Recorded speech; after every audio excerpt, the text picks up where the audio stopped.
Hello students, a very good morning to you all and welcome to EduFly JEE NEET Prabal batch.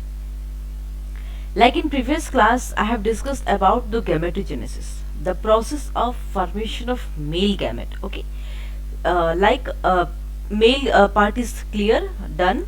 Today we are going to discuss about the female reproductive system. Okay, सारे structure पढ़ने वाले हैं, कुछ important बातें आपको बताने वाले हैं आज. ओके, चलो आज डिस्कस करते हैं फीमेल रिप्रोडक्टिव सिस्टम. ओके, सबसे पहले बात करते हैं फीमेल रिप्रोडक्टिव सिस्टम. जैसे कि यू ऑल नो कि the process of gametogenesis and the formation of male gametes, ये हॉर्मोन्स जो मेल गैमेट जो मेल रिप्रोडक्टिव सिस्टम है हमने पढ़ा था. Before discussing the structure of female reproductive system, ये बताना चाहते हैं आपको कि फीमेल रिप्रोडक्टिव सिस्टम का सबसे इंपॉर्टेंट फंक्शंस है, टू इंपॉर्टेंट फंक्शंस है. एक है, first is to oogenesis, that is formation of female gamete. Okay, formation of female gamete. जैसे कि मेल में क्या था, in male it was gametogenesis, that is the production of male gametes. In female oogenesis, that is formation of female gamete. And second important function is to produce hormones. And you know the two important hormones that takes important role is that estrogen and progesterone. I'm writing here progesterone. Clear? याद रहेगा आप सबको कि ये जो important बातें मैंने आपको कही कि two important functions of female reproductive system. पहला है oogenesis, that is the formation of female gamete. Second is to produce the hormones. कौन से hormones?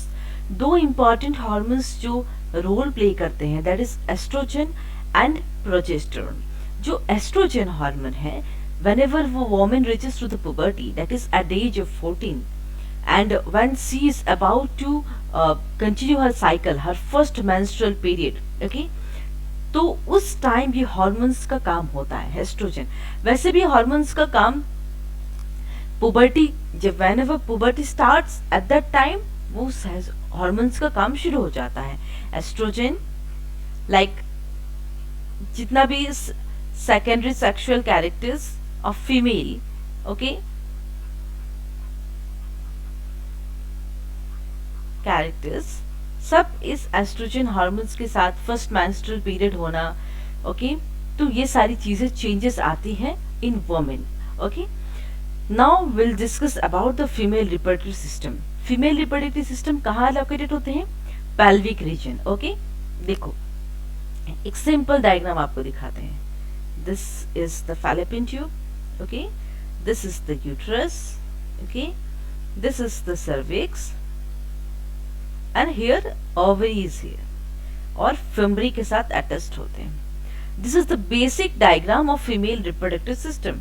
और बहुत सारे इसमें लिगामेंट्स हैं जो अटैच्ड करके रहती हैं ovary with the body wall, तो वो सब के बारे में भी हम पढ़ेंगे about the ligaments. Okay, it consist of the female reproductive system. क्या होता है? A pair of ovaries, a pair of oviduct, ovaries, two ovaries. देखो ये टू ओवरीज होते हैं. A pair of oviduct, okay, जहाँ एग रिलीज होगी. Uterus, एक यूट्रस, दिस इज यूट्रस. यहाँ वॉम्ब रहता है, मदर वॉम्ब, जहाँ बेबी रहते हैं, small baby. Okay, cervix, this is the cervix canal, okay, and a vagina.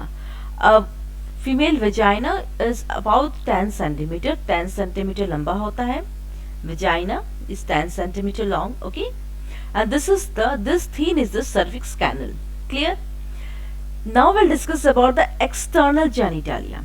External genitalia भी है जो बाहर दिखते हैं, एंड इंटरनल जेनिटेलिया. इंटरनल में कौन कौन से आएंगे? Ovaries is internal, uterus is internal, cervix is internal. Okay, next is accessory duct क्या क्या होते हैं? Accessory duct is oviduct, uterus and vagina. These three are accessory ducts present in case of female reproductive system, and a pair of mammary glands. Okay, this is mammary glands, nipple, and this is a breast. Okay, so a pair of mammary glands is present in case of female. Okay, all parts are integrated structurally and functionally to support the process of ovulation. ये सारे parts जो मैंने आपको भी बताए, ovaries, oviduct, ये भी diagram में बताने वाले हैं आपको. A beautiful diagram from NCERT I have taken and I will show you the diagram. तो उसमें क्या होता है, ये सारे जो ऑर्गन्स मैंने अभी आपको बताए, ये सारे ओव्यूलेशन का प्रोसेस. ओव्यूलेशन क्या होता है, मैं आपको सबकी टर्मिनोलॉजी बता के चाहती हूँ. ओव्यूलेशन क्या होता है, whenever a woman attains her menstrual period, okay, no, menstrual period, जब menstrual period होता है एक फीमेल का, and it's normally last for 28 days, but in some female the cycle may last up to 40 days, 35 days or 40 days. So what happens is that ovulation at the 14th day of your periods का next period आने के 14th days को हम ovulation period कहते हैं. अगर किसी का 35 डेज का साइकिल है तो there ovulation period will be 35 minus 14. It's not the 14th day.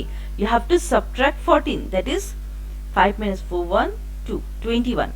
That is 21th day of the next month. Ovulation of that female will occur. And in case of ovulation, temperature, body temperature becomes high. So this is about ovulation. Fertilization क्या होगा, जब mail gametes जब ejaculate कर जाएंगे, male sperm when ejaculate into the female, when it reaches to the ovary, I mean the ova, egg के पास जब male gamete ये sperm produce पहुंचेगा, that sperm will fertilize the female gamete and that is known as the fertilization. Clear? अब हम बात करते हैं pregnancy. No, fertilization, fertilize हो जाना, that means a baby embryo is formed inside the inside a pregnant lady, and that what happens, that embryo will produce a beautiful baby, and that woman has to carry that baby till 9 months, and after the 9 months the parturition period will continue and then the baby will be delivered safely. Next is birth and child care. And you know, child care and birth, pregnancy के बाद there is always a birth, and after birth child care with the help of mother's milk, that is mammary glands, is always supportive here. Oxytocin hormone is released in that case when the milk is being given to the child. Okay, चलो, this is the diagrammatic sectional view of female pelvis showing reproductive system. देखो, this pelvis in this area is known as cervix. क्या होता है, जब भी this is uterus, right, यहाँ पे अगर यहाँ पे एक छोटा बेबी है, example baby is here, तो what happens is that जब 9th month हो जाता है the baby will attain full size. okay, तो उस वक्त क्या होता है कि this cervix can extend, वो cervix 50 मतलब 5 times 50 times larger it can extend, and then that baby can come out through the vagina, that is vagina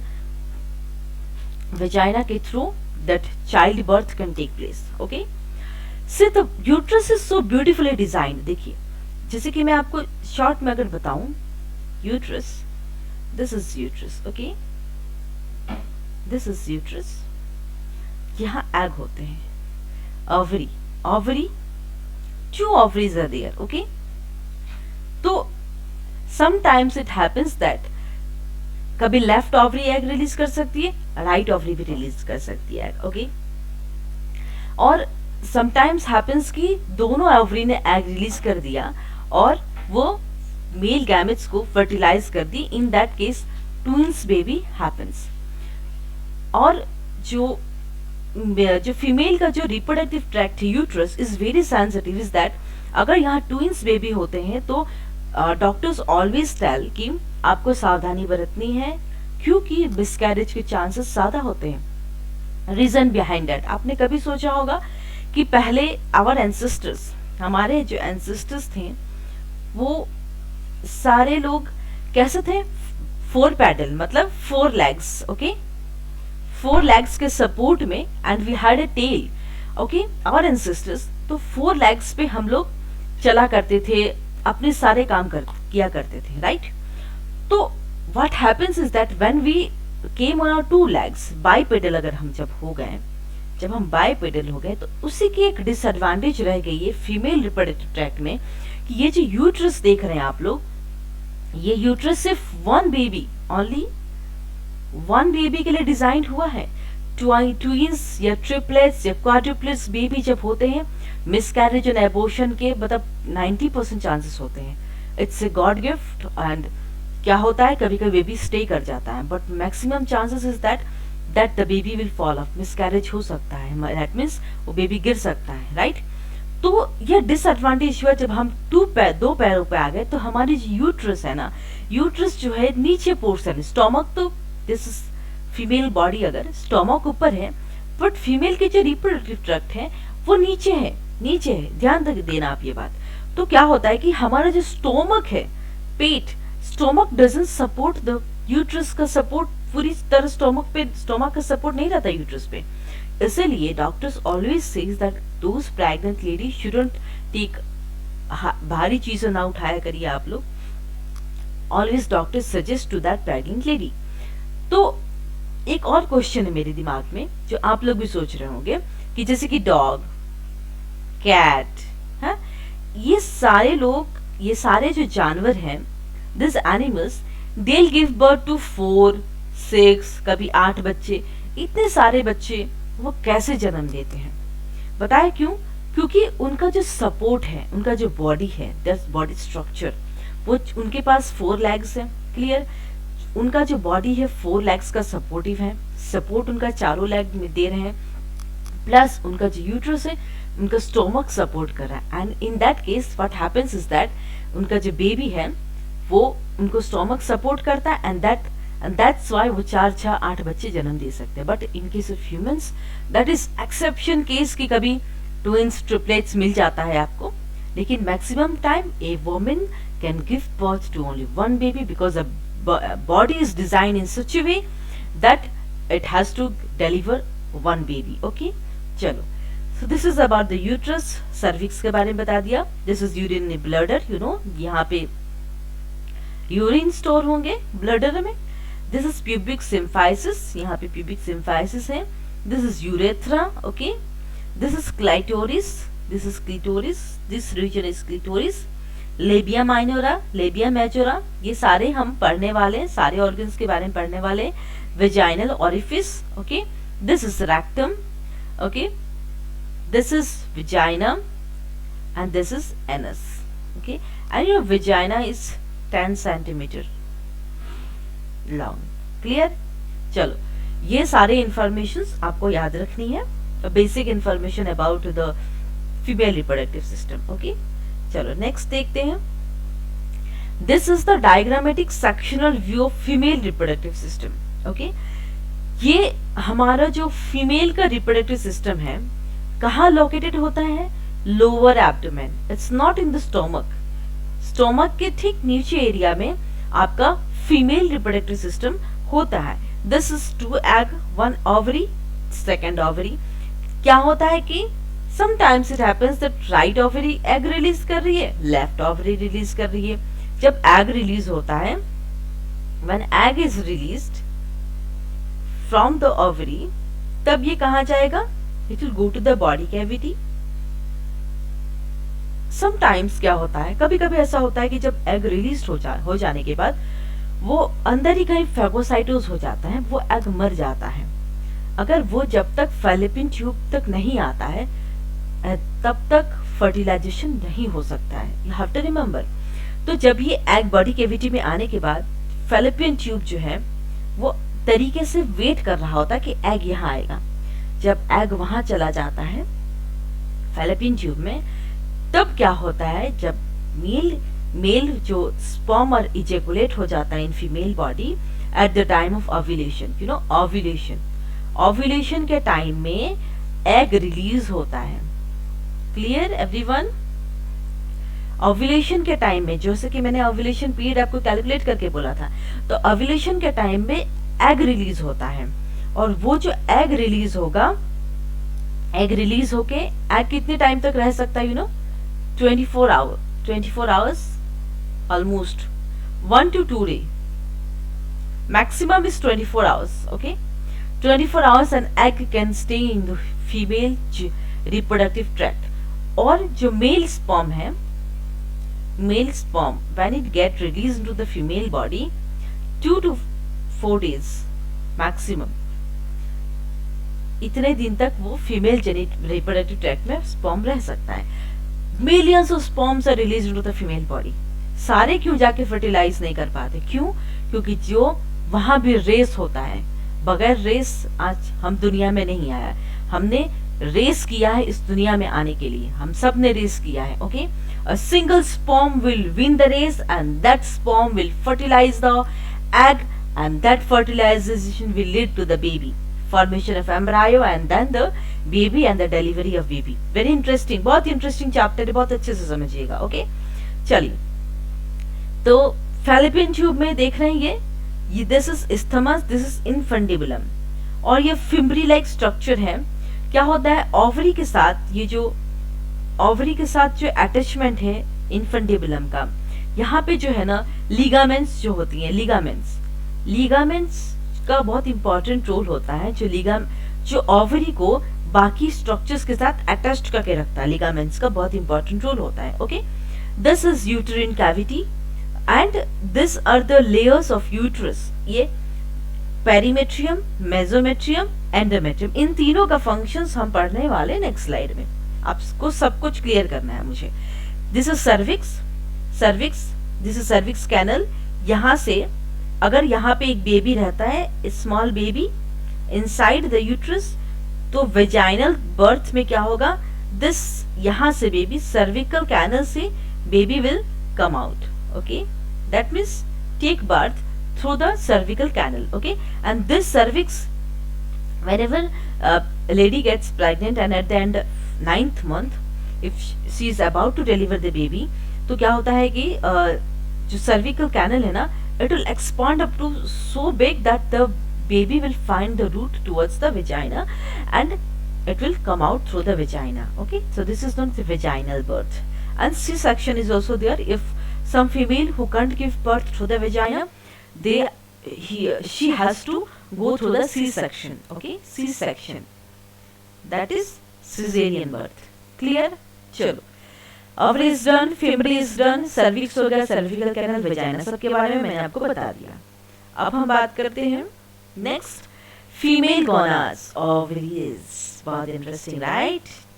pair of ovaries, याद रखना, पेयर ऑफ ओवरीज होती हैं, और ये ओवरीज क्या होता है? एग रिलीज करती हैं. Every month a female ovary releases egg. Okay, female ovaries हर महीने एग रिलीज करती है. जब sperm is ejaculated into female vagina, तब वो एग वेट करती है for the sperm to fertilize the egg. Okay, चलो, ovaries are the primary female sex. सबसे पहले इंपॉर्टेंट बात आपको याद रखनी है, फीमेल सेक्स ऑर्गन, सबसे प्राइमरी ऑर्गन्स जो है ओवरी है, a pair of ovary, and that will produce the female gamete. जो मैंने सबसे पहले बोला था कि the two important functions of ovaries, सबसे important function है, two important function, जो यहाँ पे मैंने अभी लिख के भी बताया आपको कि फीमेल गैमेट प्रोड्यूस करेंगे. इस प्रोसेस को क्या कहते हैं? वोजेनेसिस, जो हम नेक्स्ट क्लास में अबाउट द वोजेनेसिस पढ़ने वाले हैं. वोजेनेसिस कैसे होता है, what's the process and cell cycle, किस तरीके से वोजेनेसिस होता है. ठीक है, हम वोजेनेसिस डिटेल्स में पढ़ेंगे. ओके, फाइन, चलो. And it also produce several female steroid hormone, estrogen and progesterone. Two hormones are very important hormones, estrogen and progesterone, जिसका रोल मैंने बता दिया था आपको. Okay, progesterone is the pregnancy hormone. Okay, that you have to know, pregnancy hormone. And estrogen, secondary sexual characters जो जब आते हैं फीमेल का, तो एस्ट्रोजन का बहुत इंपॉर्टेंट रोल होता है। The ovaries are located one on each side of the lower abdomen. देखा आपने lower abdomen, one on each side, जैसे कि मैंने आपको हमेशा ही बना के दिखाती हूँ ताकि आपको ओवरी का स्ट्रक्चर, दिस ओवरी और ये लोअर एब्डोमेन नीचे होते हैं, ठीक है, अटैच्ड होते हैं with help of fimbriae. Each ovary is about 2 to 4 centimetre in length. कितना साइज उसका बहुत छोटे होते हैं, बहुत बड़े नहीं होते, 2 to 4 सेंटीमीटर लेंथ होता है। And this are connected to the pelvic wall and uterus by ligament. जो ओवरी होते हैं वो हवा में तो नहीं उड़ रहे होंगे ना कि ओवरीज है चलो वो उनको छोड़ दिया गया, वो बॉडी में प्रॉपर अटैचमेंट होते हैं। उसका कैसे होता है? वो पेल्विक वॉल होता है, जैसे पेल्विक जो मैंने आपको भी डायग्राम दिखाया भी है, ये देख रहे हैं pelvic, this is the pelvic wall. तो पेल्विक वॉल से, पेल्विक है ना ये, पेल्विक वॉल से अटैचमेंट होता है female reproductive, that is the pelvic wall and uterus. उन दोनों के साथ ओवरीज कनेक्ट होती है। कैसे? लिगामेंट्स का बहुत इंपॉर्टेंट रोल होता है, वो कनेक्ट करके रखती है, ओके, ओवरीज को यूट्रस एंड पेल्विक वॉल से। Clear? Each ovary is covered by a thin epithelium which encloses the ovarian stroma. Each ovary, सारे जो ओवरी है वो एक पतली सी इपिथेलियम, इसको कहते हैं इपिथेलियम से कवर होती है, एंड जो ओवेरियन स्ट्रोमा को एनक्लोज करके रखती है। ओवेरियन स्ट्रोमा में दो जोन होते हैं, एक peripheral cortex and an inner medulla, okay. एक होता है कॉर्टेक्स, बाहर कॉर्टेक्स, और एक इनर मेडुला। तो कॉर्टेक्स में क्या होता है, यहाँ मेडुला में क्या होगा, this region will produce oocyte, okay, that is egg you can see, okay. और बाहर, और जो मेडुला रीजन है, this is outer cortex and inner medulla region, जैसे कि ब्लड हो गया, लिम्फ हो गया, ये सब कुछ मेडुला रीजन में प्रेजेंट होंगे। At the peripheral cortex follicles are present and in medulla blood vessels and ovarian ligaments are present। ये जो देख रहे हैं आप, ये जो पेरिफेरल कॉर्टेक्स फॉलिकल्स प्रेजेंट होते हैं यहाँ पे, ये जो कॉर्टेक्स देख रहे हैं यहाँ पे छोटे छोटे फॉलिकल्स होते हैं, उसको क्या कहेंगे हम, Graafian follicles. It is known as Graafian follicles. Clear?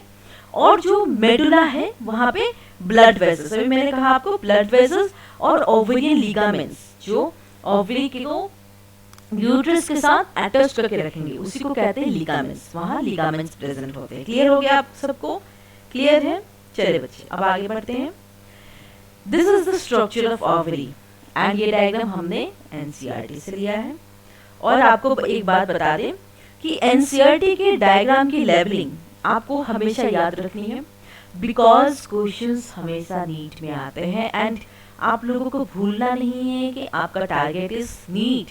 This is your target, and this target you have to achieve, and I am going to help you in your journey, okay. चलो, this is the diagrammatic sectional view of ovary. मतलब अगर हम ovary को section करके देखते हैं, sectional view, तो हमें ओवरी ऐसा दिखता है, okay. This is blood vessels, यहाँ ब्लड वेसल्स प्रेजेंट है, प्राइमरी फॉलिकल है, ओके। देन कॉर्पस ल्यूटियम है, जो बाहर के लेयर को सराउंड करते हैं, वो कॉर्पस ल्यूटियम है। ओवम है, दैट इज ओवरी से एग रिलीज होगी, ओवम होगी। ग्राफियन फॉलिकल देख रहे हैं, दिस रेड वाला देख रहे हैं, ये ग्राफियन फॉलिकल्स है। ये इनसाइड वाला देख रहे हैं, ये मेडुला रीजन है, जो मैंने अभी थोड़ी देर पहले आपको बताया है ना। This is medulla reason and this is the Graafian follicle. यहाँ पे आपका ब्लड होगा मेडुला रीजन में, द लिगामेंट्स प्रेजेंट होंगे, ओके। क्लियर बच्चों? क्लियर हो रहा है आप सबको ना? ब्लड वेसल्स हो गया, corpus luteum is done, ovary हो गया। अब हम इन सब के बारे में डायग्रामेटिक सेक्शन रिव्यू दिखा दिया, अब हम टीएस ऑफ ओवरीज के बारे में पढ़ने वाले हैं डिटेल्स में। चलो, TS of ovaries, it developing follicles in different stages.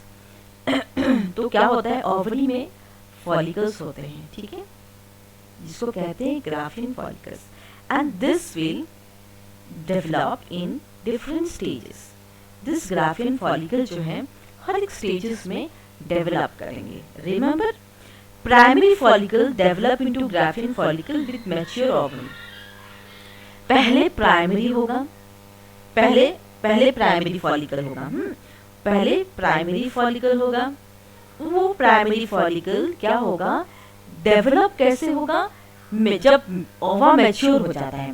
पहले ओवरी को जो ओवम है उसको मैच्योर होना बहुत जरूरी है। जब ओवम मैच्योर हो जाता है तो क्या होता है, ग्राफियन फॉलिकल रिलीज होते हैं। Clear? One matures around 14th day of menstrual cycle and ruptures to release the oocyte, that is ovulation, जो मैंने अभी आपको कहा। जब ओवरी कब जो एग है कब मैच्योर होती है, जैसे कि 28 डेज का साइकिल है किसी का, नॉर्मल डेज 28 डेज होता है, किसी में 40 डेज भी होते हैं, किसी में 35 डेज भी साइकिल होते हैं। तो जब नेक्स्ट पीरियड आएगा, नेक्स्ट पीरियड मंथ होगा, तो 14th डेज, अगर आपका साइकिल 28 डेज का है तो आपका ओव्यूलेशन पीरियड होगा मतलब 14th डे। तो नेक्स्ट मंथ में 14वां दिन को एग रिलीज होगा and that process is known as ovulation. Clear हो गया ना? Clear? After release follicle filled with blood clot and then yellow cells called corpus luteum progesterone। Okay, जैसे ही वो फॉलिकल रिलीज हो गए, अब oocyte रिलीज हो गया, ओव्यूलेशन हो गया, follicle filled with blood clot, जब फॉलिकल फिल्ड विद जो ब्लड क्लोट है वो येलो सेल्स होते हैं, that is known as corpus luteum and that is the known as the progesterone. Okay, next है accessory duct, oviduct, uterus and vagina के बारे में पढ़ते हैं ना। एक्सेसरी डक्ट जो 3 था, oviduct, uterus and vagina. Okay, oviduct क्या है? Oviduct is the fallopian tube. Oviduct का मतलब, ओविडक्ट और fallopian tube both are the same thing and that is, मैंने आपको भी साइज बताया था फैलोपियन ट्यूब का, 10 to 12 centimetre length from periphery of each ovary to the uterus. Periphery, जैसे कि this is egg, this two egg, ये periphery, egg की पेरिफेरी से यूट्रस तक क्या है, this is fallopian tube. Clear? Clear है सबको? डायग्राम देख के पढ़ेंगे तो बहुत अच्छे से क्लियर हो जाएगा। Part closer to the ovary, funnel shape infundibulum, edge finger like projections fingeri that collect ovum after ovulation। देखो बहुत अच्छा क्वेश्चंस है। जब ओव्यूलेशन होने के बाद जब एग रिलीज हो जाता है ना, जैसे ही एग रिलीज होगा, आपको मैं बता देती हूँ डायग्राम में, एग जब रिलीज होगा, व्हेन एग विल रिलीज, तो ये फिम्बरी देख रहे हैं आप, छोटी छोटी फिम्बरी, ये फिम्बरी क्या करेंगे, जब एग रिलीज हो गया, ओव्यूलेशन हो गया, वो एग को फिम्बरी ले चलेंगे अपने और खींच के ले चलेंगे और वो फिम्बरी पहुंचाएंगे कहाँ, इनफंडिबुलम के थ्रू, वो पहुंचाएंगे कहाँ, फैलोपियन ट्यूब। ये फैलोपियन ट्यूब का ही पार्ट है, fimbriae infundibulum, remember? Okay, fimbriae क्या करेंगे, ओवम को ओव्यूलेशन के बाद एग को लेके फैलोपियन ट्यूब तक पहुंचाएंगे। This is the function of fimbriae. Okay, this you have to remember. Clear? चलो, wider part of oviduct, ampulla, जो एकदम वाइड पार्ट होता है ओविडक्ट का, उसको कहेंगे ampulla. Isthmus, a narrow lumen and it joins the uterus. Isthmus जो क्या करते हैं, इसका भी फंक्शन आपको याद रखना है नीट पर्पस के लिए। इस्थमस जो है वो एक नैरो है, पतला सा ल्यूमेन जैसा स्ट्रक्चर है जो वो यूट्रस के साथ ज्वाइन करता है। क्लियर? एम्पुला याद रखना है आपको, यूट्रस याद रखनी है। फिम्बरी का बहुत इंपॉर्टेंट फंक्शन है, ओवम को कलेक्ट करता है after ovulation. Okay, then fallopian tube का क्या काम है, फैलोपियन ट्यूब क्या करते हैं, this all you have to remember. अब हम बात करते हैं uterus, womb and vagina. Single uterus, आप सबको पता है कि सिंगल यूट्रस प्रेजेंट होते हैं। एक फीमेल रिप्रोडक्टिव ट्रैक्ट में single uterus is present. Clear? बार बार आपको ये डायग्राम दिमाग में बैठाने के लिए मैं लिख रही हूँ, ठीक है? And it is present in the lower abdomen reason called womb. कहाँ होता है? लोअर एब्डोमेन, यहाँ पे होता है लोअर एब्डोमेन में, ऊपर स्टोमक में नहीं होता है। Vagina is always situated downward, it is lower abdomen में, ठीक है? Hollow inverted pear shaped attached to pelvic wall by ligaments, ये भी क्लियर है, बता दिया मैंने आपको। होलो है, इन्वर्टेड, पियर, पियर फ्रूट अपने खाया है, पीयर शेप स्ट्रक्चर है और वो पैल्विक वॉल से कैसे अटैच होते हैं, बाय लिगामेंट। हवा में तो नहीं उड़ेंगे, लिगामेंट के साथ अटैच होते हैं, ठीक है। Inside the uterus fertilised ovum grows and develops into embryo. जब ओवम फर्टिलाइज हो जाता है, फर्टिलाइज होने के बाद यहाँ पे एम्ब्रायो फॉर्म होगा, develops into embryo. That egg will fertilise होने के बाद यूट्रस में पहुंचेगा एंड देन यहाँ पे एम्ब्रायो फॉर्म होगा and it develops into embryo and that embryo will develops into small child and then it will take birth, okay. It opens into vagina through narrow cervix cavity, cervical canal, ये भी पता है आपको। यहाँ पे cervical canal है, cervical canal present होते हैं, नीचे वजाइना के ठीक ऊपर सर्विकल कैनल होते हैं। Cervical canal along with vagina, cervical canal के थ्रू वजाइना से निकलते हैं, वो बर्थ कैनल होता है। वहीं से नॉर्मल डिलीवरी, जिसको जब लोग कहते हैं it's normal delivery, that means vaginal birth, that means a child will be born through the cervical canal throughout and it will come out through the vagina, clear? vagina से बाहर आएंगे, so vaginal birth कहते हैं। The wall of the uterus has 3 layers, one is peri, myo and endo। मैंने अभी आपको diagram दिखाया था। पेरीमेट्रियम यूट्रस के 3 इंपॉर्टेंट लेयर है, आपको याद रखनी है। You have to remember, NEET point of view से, और ऐसे भी for your information you have to know. Perimetrium बाहर का मेम्ब्रेन है, external thin membrane. Myometrium middle thick layer, middle का thick layer of smooth muscles है and that is strong contraction during delivery. whenever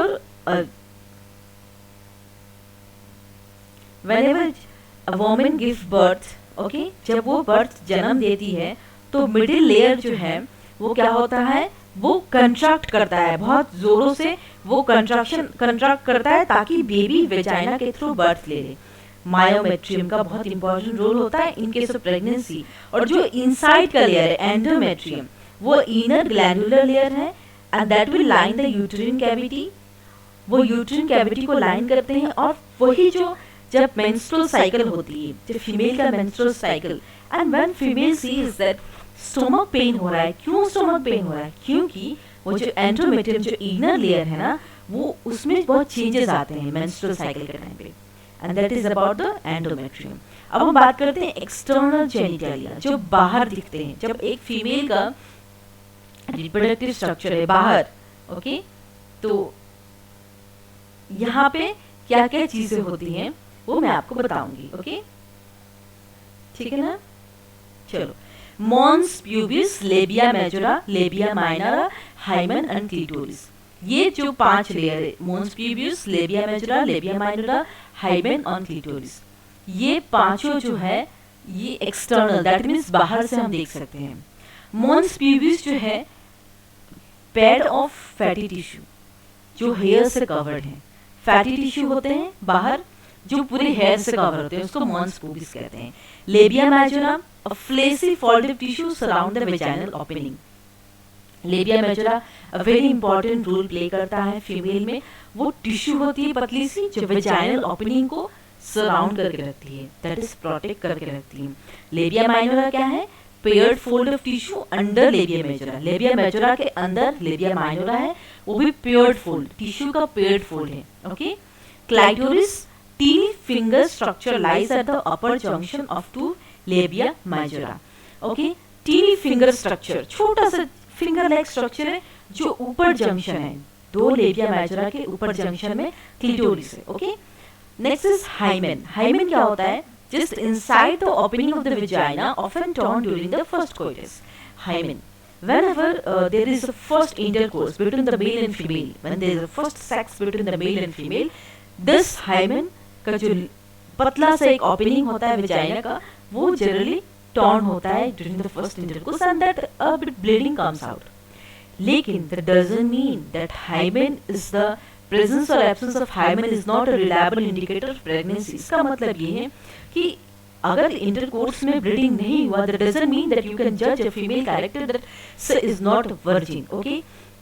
उसमें क्या होता है, जब जब भी एक औरत या कोई भी फीमेल आजकल इतनी सारी स्पोर्ट्स एक्टिविटीज में पार्ट लेती है, लाइक साइकिलिंग हो गया, रनिंग हो गया, men Olympics also even females take part. Females अब पीछे नहीं रहे किसी से, वो मर्दों के कदम से कदम मिला के चल रहे हैं, है कि नहीं? तो चल रहे हैं, तो इसका मतलब ये नहीं है कि अगर वो सारी फिजिकल एक्टिविटीज कर रही है फीमेल, तो वो जो हाइमेन है इट्स वेरी थिन लेयर, वो एक छोटा सा ओपनिंग है वेजाइना का। Inside the opening of vagina एक छोटा सा लेयर होता है, पतला सा एक स्किन जैसा होता है। वही जब आप साइकिलिंग कर रहे हो, योगा कर रहे हो, दौड़ रहे हो, तो वो टूट भी सकता है। तो इसलिए कहा गया है कि hymen is not a reliable indicator of pregnancy. Doesn't mean that अगर हाइमेन नहीं है, हाइमेन है या नहीं है, that is not the, you can say female is virgin or not. Okay, presence or absence of hymen is not a reliable indicator of pregnancy. Fine. चलो अब next देखते हैं। एक्सटर्नल वाला हो गया। मैमरी ग्लैंड्स, ओके, क्या होता है? Pair of mammary glands are present. Pair of mammary glands are present. Clear? तो ये एक मैमरी ग्लैंड्स का आप कह सकते हो कि diagrammatic section view. Inside of mammary glands क्या दिखता है? फैट स्टोर होते हैं, fats are there, nipple is there, areola ये बाहर के टिश्यू है, लैक्टिसिफरस डक्ट है, अम्पुला है, मैमरी डक्ट है, मैमरी एल्वियोलस है, मैमरी लोब है, this is ribs, this is the muscles between the ribs, and this is pectoralis major muscle. These are the important parts of mammary glands. अब कुछ important information about mammary glands दे देते हैं।